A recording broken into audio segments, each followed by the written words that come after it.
ఆంధ్ర పోలీసులు వేస్తూ దీన్ని సిబిఐకి ఇవ్వండి చెప్పని ఒక చిన్న గంజాయి కేసుని సిబిఐకి ఇవ్వడం అనేటువంటి దారుణం అది.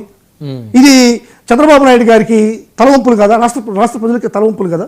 ఇప్పుడు ఇటు నీకు ఆయన మాట్లాడిన మాటలు ఆయన మాట్లాడిన భాషకి ఏ శిక్షలు వేయాలో, ఏ కేసులు పెట్టాలో, ఏ సెక్షన్లు పెట్టాలో ఐపీసీకి అన్నిటికీ ఉన్నాయి కదా సెక్షన్స్. ఆ సెక్షన్స్ పెట్టండి, ఆయన కార్నర్ చేయండి, ఆయన జైల్లో పెట్టండి, ఆయనకు యావజ్జీవ కారాగార శిక్ష చేయండి, ఎవరు ప్రశ్నించరు. కానీ లేని గంజాయి కేసులు మీరు ఏ విధంగా అక్రమంగా ఆపాదిస్తారు? ఇది పోలీస్ ఫెయిల్యూర్ కదా.